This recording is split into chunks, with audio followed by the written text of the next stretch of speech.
Now after that, the PC is authenticated using 802.1x, and the company software security policy requirements checks are run on this PC. Compliance check fails.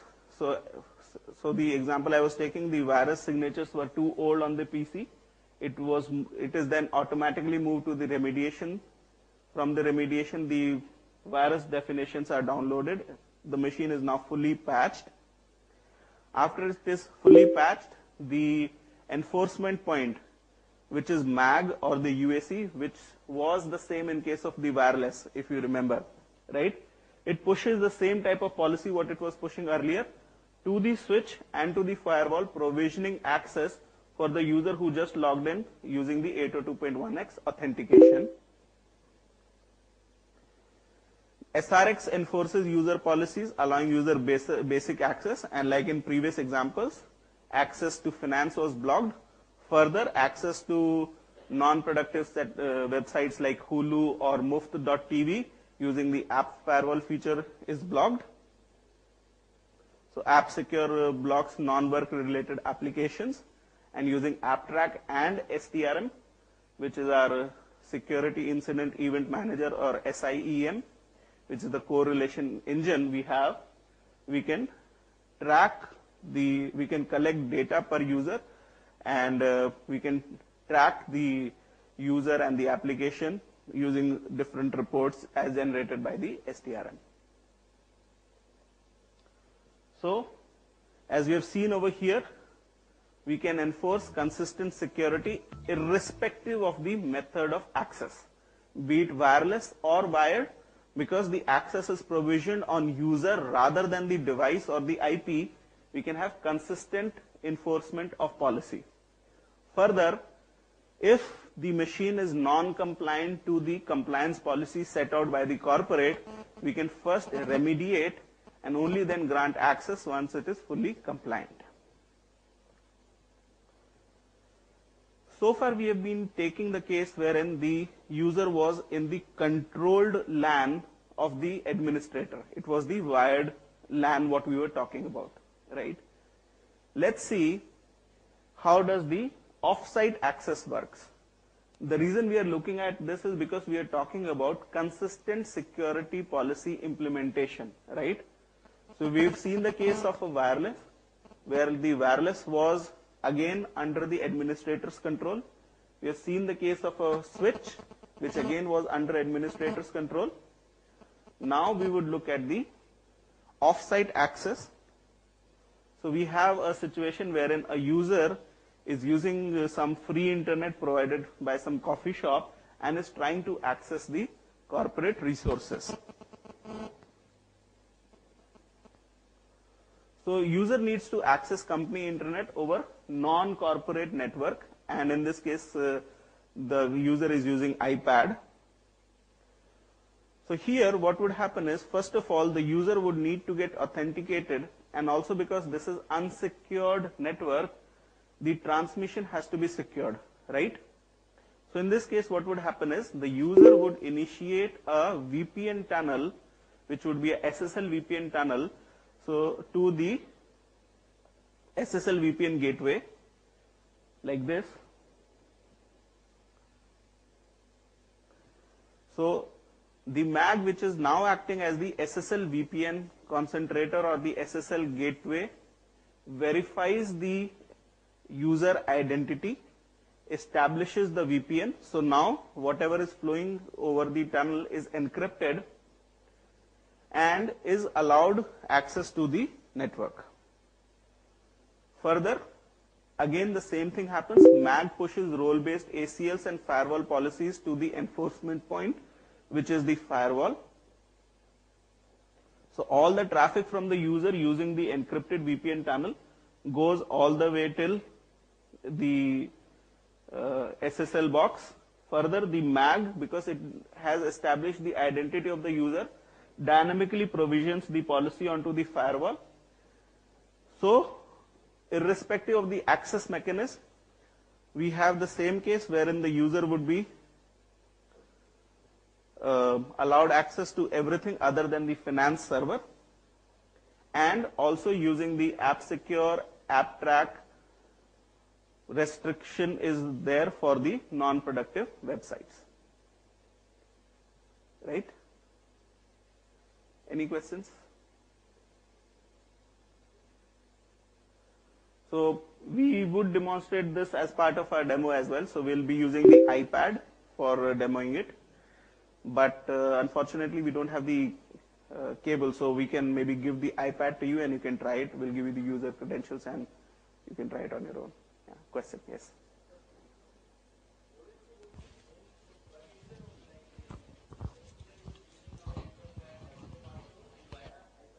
Mm-hmm. Same policy will be there, or like two different policies will be there for same user? So the access is provisioned per user base. So it would be the same access. The only thing which can be different is iPad might not support everything. So for instance, some part of the Java it might not support. So any application which uses Java might not be applicable to be used on the iPad. So it would be a restriction of the device, not the network. From the network point of view, we have enabled the same level of access, whether the user is on the laptop or on the iPad. But now like for a scenario, I want like user can access certain applications from laptop which was company provided, and I want to restrict those applications or those features in the tablet or iPhone. Okay. So that how that policy will decide dynamically that okay, this device is there, so I want to restrict. So although we have not talked about it, but we have another component known as SmartPass. Using SmartPass, we can enforce policy which can be enforced per device or per geography basis. Okay. So that can be done as well. Okay, thank you.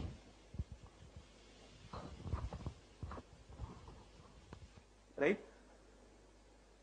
So even though we might be using personal devices, the security policy which is provisioned is user based and it is same across the access mechanism.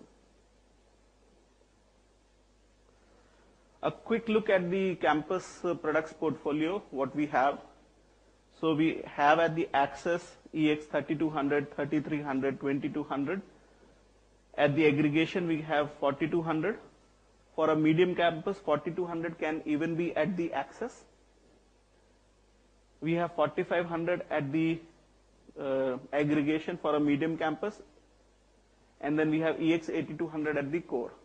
For a large campus, we might have 4200 at the Access, EX8200 or 6200 at the distribution or Access, and 8200 at the core.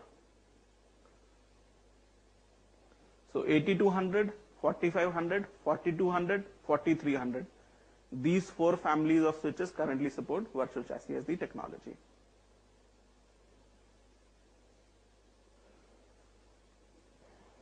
So with EX series switches, we get simple connectivity, consistent security, and manageability. We've already seen that in the previous slides, right? Now, let's look at the management point. So the legacy approach is not sustainable. So in the legacy, what we used to have one box and one point solution. So for instance, if we are managing a firewall, we are managing a IPS, we are managing a UTM, we are managing enforcement point, all that used to be distributed. Now that brought a lot of complexities in the network in terms of management, because for every point product we used to have a point management, right? So we'd have, so it's about the box, and point solutions are the answers for just managing one point of box. That is how the legacy thinking was. But in the new network, the approach is entirely different. If we have one single platform and unlimited applications riding that platform, that is what is envisioned in the current scenario, right? Gone are the days when we used to have independent boxes doing one single task. Now we have unified boxes like secure routers, which would do IPS, firewall, UTM, IPsec, all in one, right? So we have the power of one Junos. So Junos is the core operating system which is running on different products like switches, routers, firewall. So you have the consistent CLI and consistent JWeb. And you have one single platform, the Junos space, to manage the entire ecosystem of the devices. Further, Junos space as a platform is a platform wherein different modules of applications can be plugged, and it can be even taken a step further. So for instance, if we've deployed large scale, we have deployed switches in a campus. Now we want to monitor the temperature of each and every switch. Now what we can do is we can create an application which would ride over the Junos space platform and would give us the temperature of all the deployed switches. So that is what we mean by a platform. So Junos space is an open extensible platform. It is industry's first software platform that enables developers and customers to integrate data from networks and other non-network applications and data sources. It is designed for massive scale and enhances the usability experience. During the demo, we'd give you a glimpse of the look and feel of Junos space.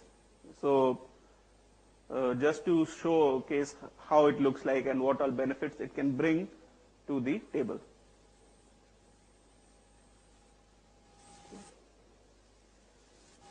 So these are some examples of the Junos space applications. So we can have virtual control, so we can simplify the operations. ServiceNow, what Kiran talked in the first presentation, is integrated with Junos space. So whenever any bug fixes, whenever any bug crashes are there, they get reported directly to the Juniper without any user level intervention. And it helps us in scaling the services. So things like MPLS provisioning or campus LAN designing, wherein we want to create a profile, a VLAN profile or a physical port profile, we can do that on space. We can create one profile and we can deploy that profile to all the switches which are managed by Junos space. Or if we have end-to-end router connectivity and we are doing MPLS provisioning, we can create LSP. We just need to specify the start and the end point of the LSP, and space would provision the configuration on all the intermediate routers. Or we are configuring some services like L2, L3 VPNs, or we are configuring QS over that. All that can be done using the space as the application. So the different components in space, when we get on to the demo part of it, we'll showcase some of them to you. So Ethernet design is one of the applications which makes more sense for the campus. So as I was saying, we can create port profiles, VLAN profiles, and we can deploy it throughout the network. So it speeds up the network deployment time. Security design is another good application wherein we can do policy provisioning on the firewalls. And we have the power of one Junos, because for all these products which are displayed here, be it the carrier grade router or the smallest 12-port switch, which might be acting like an access switch, 2200C, these all products, be it a data center grade firewall or a normal Soho type of a firewall, SRX100, all these are running Junos as the operating system. So you get consistent CLI and the same look and feel to configure. So improves resiliency, minimizes the risk. So now let's see how one policy, one network, and one management at the core of it can help. So we have unified network. We have already seen this. So using the EX series switches, virtual chassis, or the wireless series clustering, we get scalability, we get performance, we get hitless failover and resiliency. So there is unified network. We've already seen there is unified policy, because unified access control is the single point of policy provisioning, right? So irrespective of the access mechanism, we get the same policy. We get unified services. So using AppSecure and the firewall, we can prevent or allow access to certain applications based on the network needs. And it supports seamless integration. And we have unified management using Junos Space. So with this, I end my presentation and hand it over to Kiran. If you have any questions, please feel free to ask me.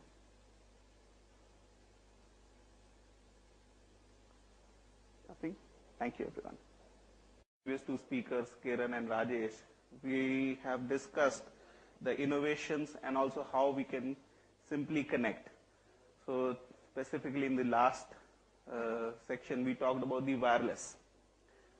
Now wireless, if we look at it, it does not exist on its own. Ultimately, the wireless would be connected to the wired, right? So there would be a switch, a data center, a wired connectivity at which ultimately the wireless would terminate. So in this section, let's see how can we simplify the wired networks. So before we begin with the session, like we did in the previous section, let's have a quick question and answer round. So I'll be asking two questions, and the first question is, in the previous section, for the congestion control, what were the two mechanisms? Anyone?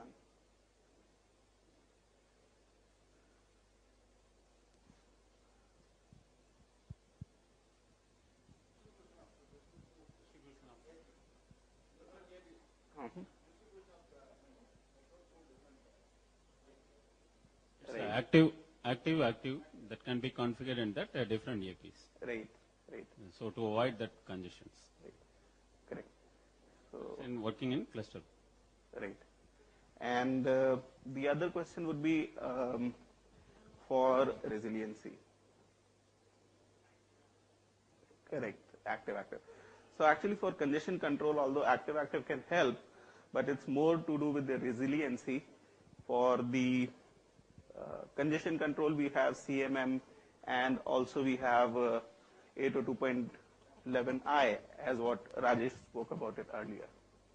Right. Thank you, everyone. So with that, we'll start with our session now.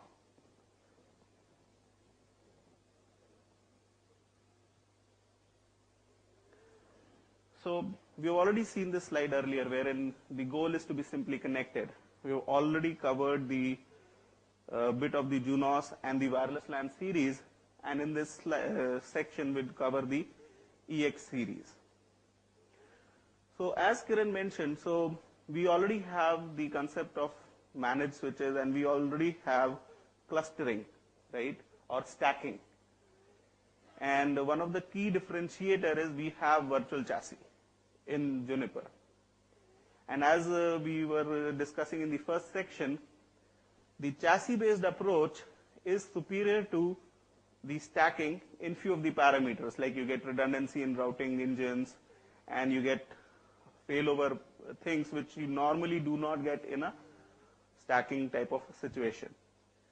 So as a chassis-based approach is superior, let's compare chassis-based switches to the virtual chassis technology of Juniper, and let's see how we can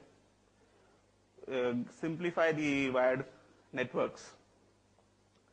So before we do that, taking the same analogy which was taken by Rajesh in the previous section, that a user has moved in. Now instead of using the wireless devices, the user has actually moved onto a regular seat of allocated to the employee and has put in the RJ45 jack and is now on the wired network. The things remain the same in terms of the infrastructure. So instead of the wireless access point, now this would be the switch wherein the user would connect. So only the access mechanism changes. The rest of the things which were working behind, they all remain the same. And we'll see in the forthcoming slides. So as we started our discussion with virtual chassis, let's see what this virtual chassis actually is. So one of the biggest advantage of a virtual chassis is that multiple switches can be managed as one single logical switch. So up to 10 physical switches of Juniper, if we deploy them as top of the rack switches, as a network administrator, I would need to manage each and every one of them, right? Be it configuration like VLAN assignment or having some QS profiles or any other thing like configuring PoE. For a network admin, it would be 10 different touch points, right? Is that correct? Right? But with virtual chassis, logically we can form one single switch for all those 10 switches, and from the management point, it now becomes one single logical switch to manage, right? So it reduces the touch points as far as administration goes, and also if we were doing some replication tasks, so for instance, the number of VLANs, what we configure on switch 1, we need to replicate it on the rest 9 as well. That all is not needed because now it is one single logical switch. So we configure once and it is configured on all the 10 physical boxes. So we have one single, so multiple switches acting as one switch to manage, one switch to configure, and improved resiliency and performance. Now let's see how does a virtual chassis differentiates from a regular chassis. As up to 10 switches can be managed as a single switch, it helps lower down the operational costs. How? Now when we think about switching, right, at times our need can be that we want to deploy a DR, wherein we want to have a main site and the DR site. Now if the requirement is I want to have a port density of, let's say, 48 ports, let's say 4 48 port blades here and 4 48 port blades here, I cannot simply cut a physical chassis into half and ship it to 2 different locations, right? That is simply not possible. Or if the requirement is that in, let's say, in this room itself, I want to position the switches at 4 different corners, again, I cannot cut the physical chassis into 4 pieces and provision line cards at 4 different corners, right? But with a virtual chassis, we can actually do that. With a virtual chassis, we can put 2, 3, 4 switches at 4 different corners. So we can have 3 switches here, 4 switches over there, 2 switches over there, and maybe 1 switch over here, depending on our needs. Logically make it one single switch, and we are done. So the concept wherein we cannot just take the iron saw and cut the chassis into 2 physical halves, we can do that with a virtual chassis. This helps us in lowering the operational costs. We no longer need to provision one single massive chassis when our need is less. We can do pay as you grow kind of a situation wherein we can provision maybe 2 switches at each of the 4 corners, and if there is a need for a greater port density, just add one more switch at the location wherein we need more ports, right? So these switches can be geographically distributed. One of the other disadvantage of a physical chassis that if we want to have geographical distribution, we need to have minimum of 2 or more chassis. Whereas here, 2 switches can be geographically distributed to a distance of up to 80 kilometers, and still they can act like one single logical switch, right? So think of it, if there is a campus wherein we are having 2 different buildings, the distance is not much, it's just 2 kilometers, right? So just that a company acquired a building, and as the needs of the users grew, they acquired another building or made another facility which is, say, 2 kilometers apart. In a traditional approach, what we would do, we'd position one chassis-based switch in building 1 and another in building 2, right? Although that might not be the most optimal solution, but we still need to do that. Whereas with virtual chassis, what we can do is we can put maybe 4 or 5 switches in building A and the rest 5 switches in building B, connect them over a fiber, and we have one single logical switch. So geographically distributed, still one single entity to manage, to configure. So multiple sites can be managed as a single location. Cross-platform. Now with virtual chassis, we are not limited to just clubbing one type of switches. So for instance, if we take example of EX4200, which comes in different flavors like 24-port copper, 48-port copper, 24-port PoE, PoE plus, 40-port PoE, PoE plus, other than copper, SFP ports. So we can do mix and match of different blades. So if you see, there are two physical chassis we have at the demo desk, wherein we have two 24-port copper switches at the desk. We have made a logical one single switch out of it. So when we are designing a switch for our requirement, we can have a mix and match. We can have all 1 gigs, we can have 10 gigs with the 4500 switch being placed. So on a single physical switch, we can have up to 48 1 gig or 10 gig ports, depending on our requirement. And we can do a mix and match of that as per the requirements.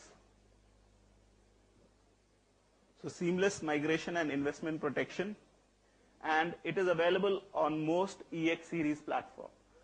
So starting with EX3300, EX4200, EX8200, which is a chassis-based solution we have. The virtual chassis as a technology is present on all the platforms we have. So be it access, distribution, or core. If you take up the 3-tier architecture, what is mostly relevant or prevalent in most of the cases.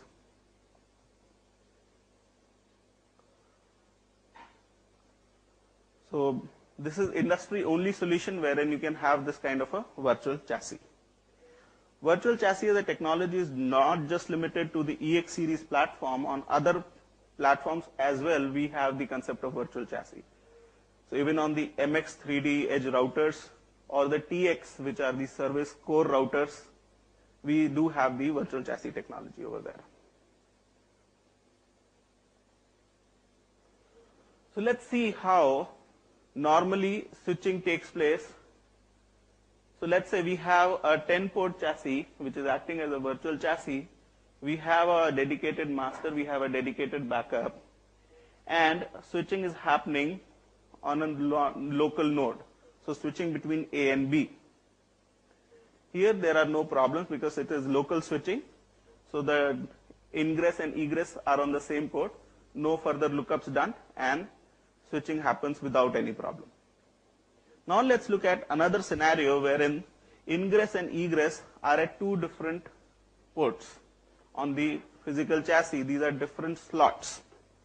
So if we compare a physical chassis instead of a virtual chassis, the normal way of operation would be from C, the packet would go all the way till master. A lookup would be done for the egress, and then it would come down to D, right? That is how inherently on a physical chassis the communication would happen. Not in the case of a virtual chassis. And how? Because in this case, inter-module switching would happen just like this. How? In Junos, we have the concept of the separation of control and forwarding planes. So control plane is the one wherein all the routing decisions, all the forwarding decisions are made. So the routing table, the forwarding table are created at the control plane, and then they are pushed down to the data plane. So here, in this example, the master would be the control plane, and rest all the line cards or the member switches would be the data plane. So once the master creates the table and sends it over to these member switches, these inter-module switching takes place, and no packets need to travel all the way till master for getting the next hop destinations.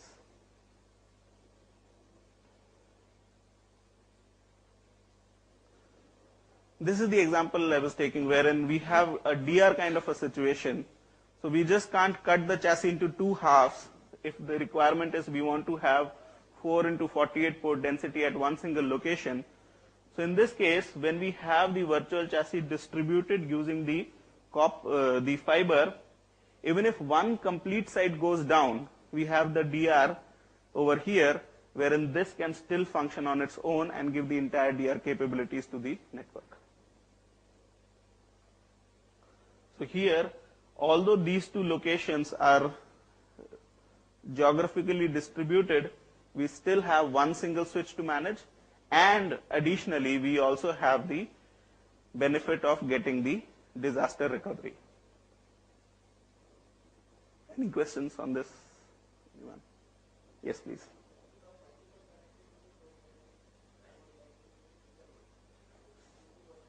Okay. So the question is, can we have multiple connectivity for redundancy? The answer is yes. So if we are using 10 gig for the connectivity, we can have two 10 gig ports for redundancy. So one normally would connect to buildings and form one single virtual chassis, and the other link can be used for redundancy. So in this case, this can be the active link and this can be a redundant link. So that is possible. Hi. Hi. In our server environment, we have about 6 AX4200 stackable switches. Okay. Okay. Master and backup. If, as an example, in the 4th line card, it's getting failed. In our environment, every port has a different VLANs. Okay. The 4th line card is getting failed. When I insert a new line card, a new AX4200, it takes all of the different ports. It takes all of the VLAN automatically from the master. Yes. Yes. Yeah. Yes. So we'll see that in the forthcoming slide, how the resiliency and the failover and backup works. We do have a dedicated slide for that, so we'll see that in the forthcoming section. Yeah, thanks. Any other questions? Okay. So sorry, go ahead, please. Okay. So what happens is, like in OSPF, once you power on the routers, the DR election takes place, right? That's how the OSPF operates. Similarly here, when we power on the switches, the master and the backup election takes place. It can be deterministic, wherein each switch, when it powers on, sees whether there is an existing master or backup, and then automatically adjusts its own role, or it can be pre-provisioned. So as an administrator, I can choose that maybe this physical switch should be the master, and maybe this should be the backup. So I can either do that, pre-provision them, or as and when the switches boot up, they would become the master and the backups. Now what happens is, whenever these switches would boot up, they would get a number which would indicate the slot number for them. So we'd have number from 0 up till 9. And once these switches assign that number, irrespective of the reboots, the number would stay there. So it would not happen that once the switch, when it boots up, if we say a stack of 10 switches, third switch becomes 2, and when it boots up again, it becomes 5. Because in that case, all the configurations would go haywire. So the switches would remember the number, whatever gets allocated to them throughout the process, till we forcibly make the switch forget it or we remove it. In his presentation, he took a case study wherein he explained that there were differences in the cost when we took the example of a 2,500 employee campus. Let's look at the same example. So let's first understand what this is. So we have an employee campus which has a strength of 2,500 employees. There are 5 buildings, so typically 500 users per building, right? And let's say all of those are wired connections, because we are talking specifically about wired here.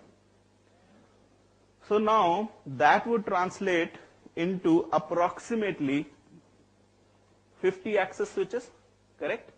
500 ports per building, so 50 switches in the entire campus. So 500 ports would roughly be 10 access switches per building. And there are, because 5 buildings in the entire campus, we get this total 50 access switches. Is everyone with me till now? Right? So we have 2,500 employees, 5 buildings, which means 500 employees per building. If we take standard 50 ports per switch, approximately we'd have 10 switches, 10 physical switches per building. So in the entire campus, we'd have 50 managed access switches, right? Now these switches are further aggregating. So for aggregation, we have provisioned 2 physical switches per building. So that takes the count to 10 aggregation switches in the entire campus, right? Further, all these 5 buildings are aggregating onto 2 core switches for the entire campus. So we get a total of 2 core switches, right? So from a management point of view, this brings our number to 62 total managed switches, correct? Any questions? Now let us see how our virtual chassis technology can help reduce this number.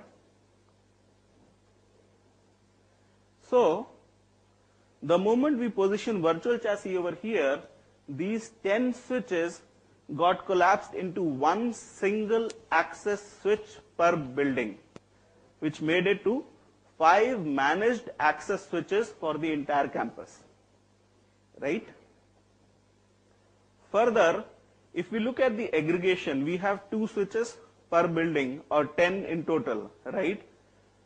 We can also form a virtual chassis out of it. So for each aggregation, we had 2 different switches. We combined them as one single virtual chassis, bringing the aggregate switches count down to just 5. So now we have 5 managed access switches, 5 aggregation switches, and the total count being 12. The story doesn't end here. Because we support virtual chassis even at the core, let's say if it's a EX8200, we can collapse it into one single switch, and from 62, we effectively bring down the number of managed switches to just 11. So this is the power of virtual chassis. We have success stories wherein for a ITS company, we have deployed a 5,000 port campus entirely on virtual chassis. For aggregation, for core, for access, everywhere we have deployed virtual chassis as the solution. Right. So 80% fewer devices to manage from the network administrator point of view, which means lesser downtimes, faster resolutions, faster upkeep of the network. Right. Now let's see, in contrast, if we compare a traditional chassis and a virtual chassis, what all do we have? In a traditional chassis, when we go for a chassis-based approach, we get redundant routing engines or redundant supervisors, as what other vendors call it, right? That is true. But these supervisors don't come free of charge, right? You need to pay for them. By default, a chassis would come with one single supervisor, and for additional redundant supervisor, you need to pay. What more?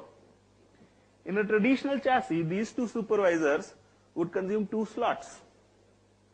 So if you have a requirement for, let's say, 480 ports, so you provision 10 slots of 48 ports, you need to provision for, in terms of rack space, for 2 supervisors for redundancy, and also the power supplies. So total rack requirement would be approximately 16 or 18 U, right?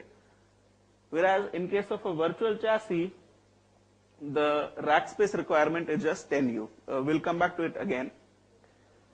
Now, as we were talking, in a virtual chassis, we can have a dedicated or self-elected master and backup. In case of a traditional chassis, God forbid, if both of the supervisors goes down, what would happen? The chassis goes down, right? but not in the case of a virtual chassis. In case of a virtual chassis, let's say we have these switches, these two are master and backup, and rest are line card. Master fails, the backup is promoted as master, and a new backup is selected. So till the time you are stripped down to a bare minimum 1, you'd have connectivity. That's the benefit of virtual chassis. This is not just it.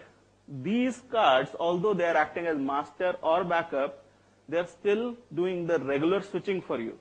So no ports are getting wasted, and no additional money is being spent to provision the redundancy for the routing engines. Right? So a traditional chassis has redundant internal power, right? Here in case of a virtual chassis in EX4200, we have 2 power supplies per switch, per line card or per slot, whatever you might call it. So there is redundancy of power. There is redundant cooling because each of these, so in a traditional chassis there is a redundant fan trace. In case of a virtual chassis as well, each slot or each line card, as what we call it, has a dedicated fan tray of its own. So 10 switches, 10 fan trays.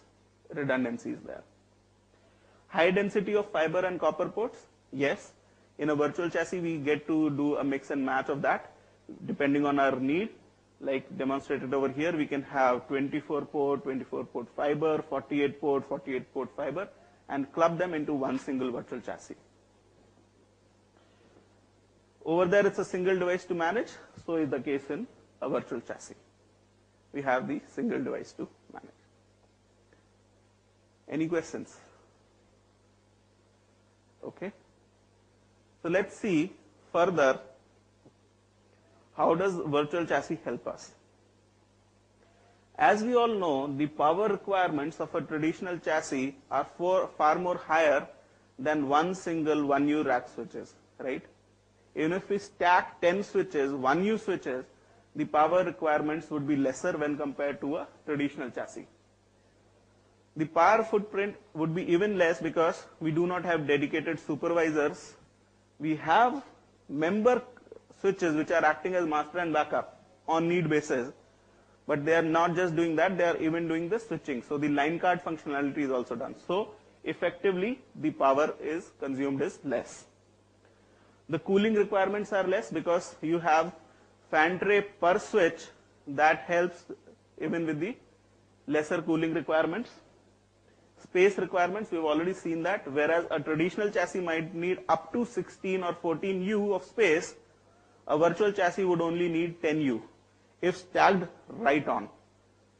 Now this is becoming a very increasing scarcity. Whenever we talk to customers, one of the things customers ask us these days is power and rack. They say power can be provisioned, but rack space, you know what, is the most difficult part to provision. Now if we buy a traditional chassis, as an administrator, we need to provision 14 or 16 U of rack space in a single shot, which might not be feasible in most of the times. Whereas, let's say we take an example wherein we have 10 racks side to side, provisioning 1 U in each rack would not be a problem. So we can place the switches maybe at the top of the rack of each rack or at the bottom, whatever is the requirement, and connect them using virtual chassis cables or the copper or the fiber cables and constitute one single virtual switch out of it.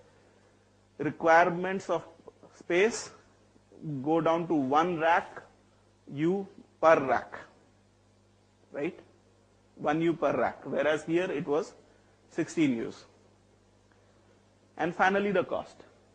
We have already seen that we are spending a lot of money for getting redundant supervisors. We are spending a lot of money to provision the iron of the chassis, whereas here, in case of a virtual chassis, we are not doing any of that. We do pay as you grow. So if the requirement is just for 2 switches, we provision 2 switches. When the requirement goes high, we just add more slots to it, and we do not need cost. The capex goes low. right?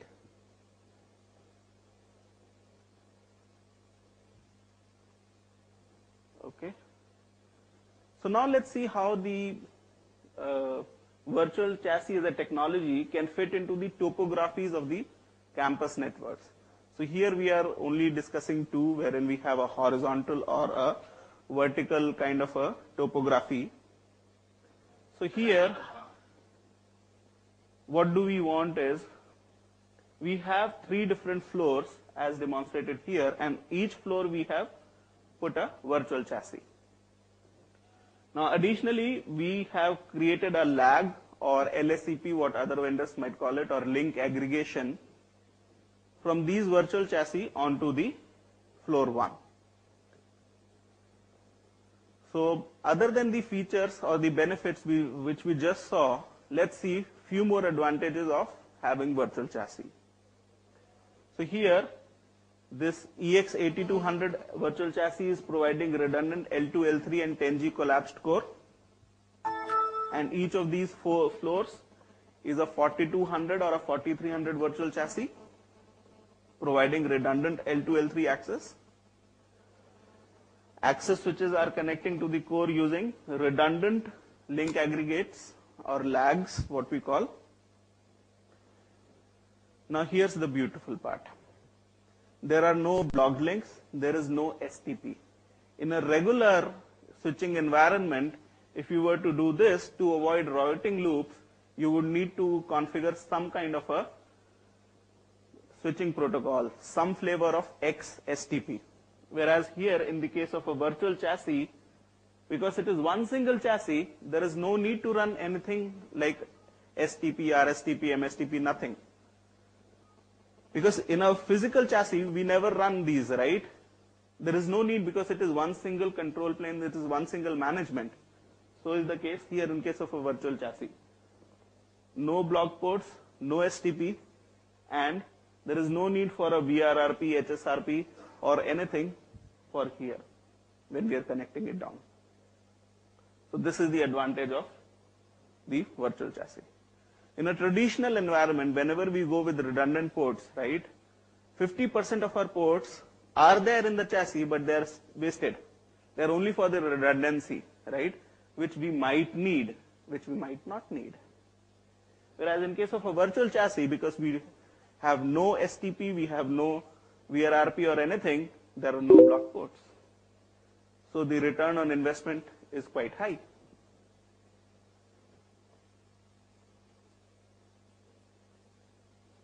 So each floor is managed as a single switch. Now let's look at the vertical campus. So here these two are building A and building B, have virtual chassis deployed. Additionally, they are geographically distributed. So we have already seen that up to 80 kilometers we can form a virtual chassis between different physical switches. Right? So to summarize, all the good points what we see in a traditional physical chassis, we see in virtual chassis. In addition to that, there are multiple plus points of virtual chassis. One, you need not provision the entire thing at the same time, so helps us reducing the capital expenditure. Also, the operational expenditure is less because few managed points to manage. It does not run any STP or VRRP. It can run VRRP if need be, but internally it doesn't. So it helps conserve the ports, right? And because there is a concept of a backup, the master and the backup, so there is session synchronization. So all the benefits what we have and more is what virtual chassis is.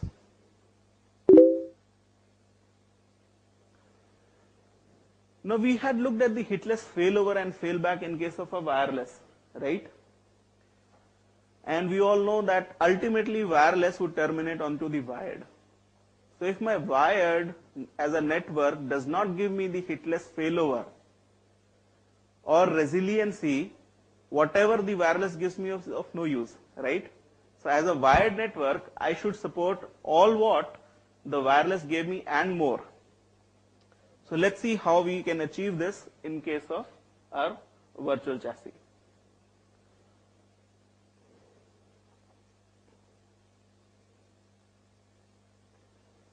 So this slide would answer your question as well, right?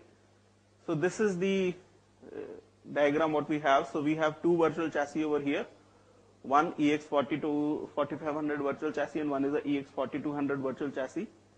So talking about what we have over here is we have the wireless LAN controller connected to physical switch 4 and wireless LAN controller 2 connected to switch 1. These are just the line modules. The access point is connected to 3 and we have the wireless user coming in. So let's see the flow of data, how things happen. So normal traffic flow would be the user would come to the access point. The access point would see to reach above to the data center or to the internet, it would do the shortest path first. That is how it would move. Right? Now let's say the switch 4 goes down. So one of the things if you noticed was, I'll just flip it back, 4 was a backup over here, right? Now switch 4 fails. Switch 3 is elected as a new backup, first of all, right? And a recomputation would happen over here. So the switch 3 immediately switches to the backup path. So the backup path, rather than going through 4 and then up, is now through switch 2 and all the way up. Now these dotted lines do not indicate that data is entering 2, then 1, then 0. This is just indicating the path. Okay. So all traffic is rerouted and the failover is in the magnitude of milliseconds. All the time it took for the failure to be detected and reported is all what the downtime was.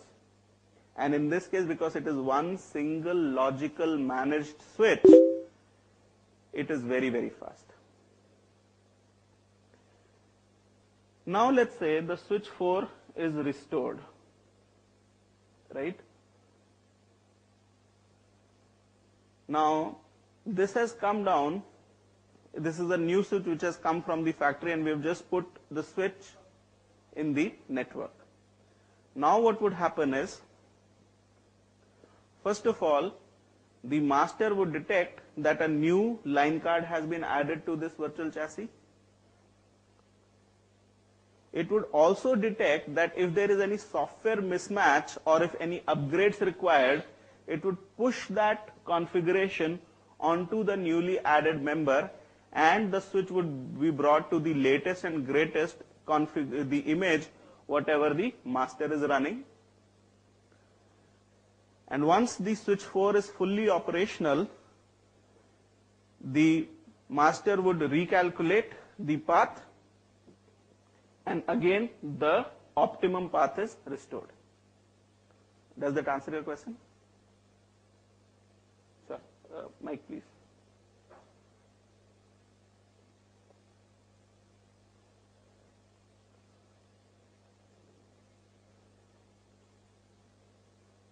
At the back.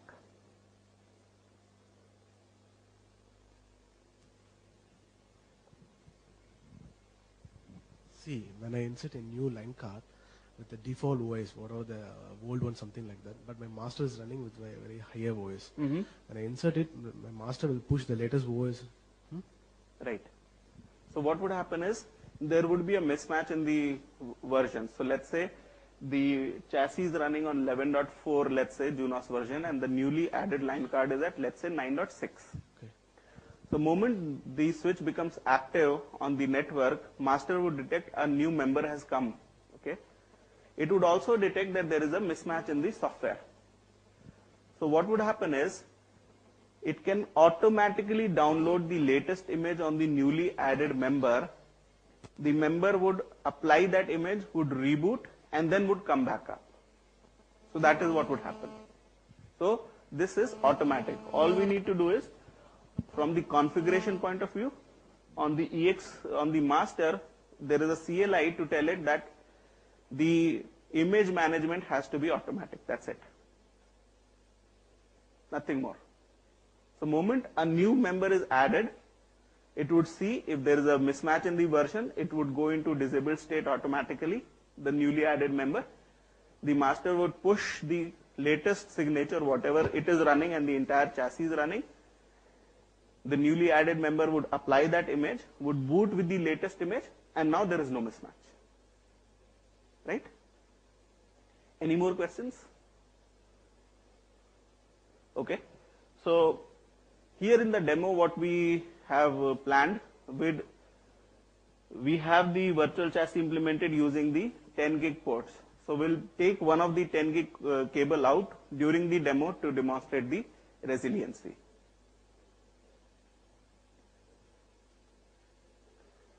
So as we've seen in the hitless failover and the resiliency, we get L2, L3 stateful failover, and the chassis manages the resiliency, and also automatic versioning is taken care of by the master itself.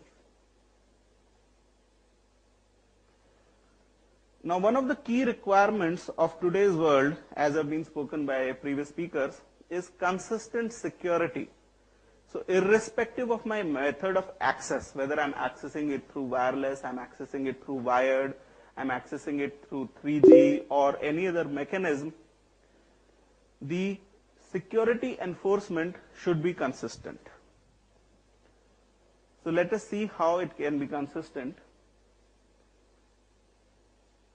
So now the user is going through a wired switch in our case. Earlier, this user was going through the wireless access point. So if the machine which is used to connect is not compliant with the corporate security policy, so if the corporate security mandates that the antivirus should be running on it, a compliance check would be done, and only once when the machine is fully compliant, it would be allowed to access the network further. So in this case, as we just saw, the laptop which was added,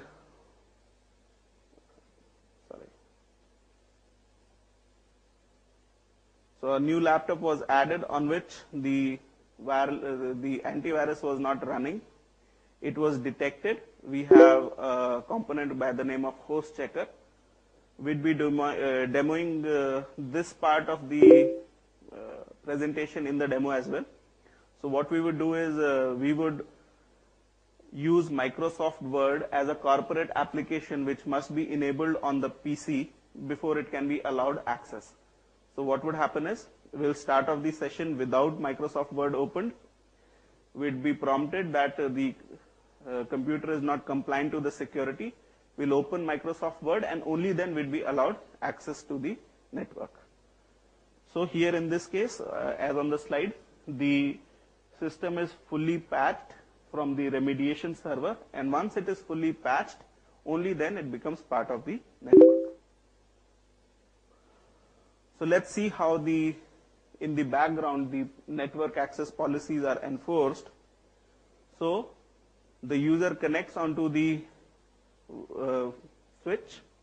So Pulse detects that the device is on corporate network, and per policy disables any active VPN connections which might be there on the running on the PC. After all the VPNs have been deactivated, the only way to go forward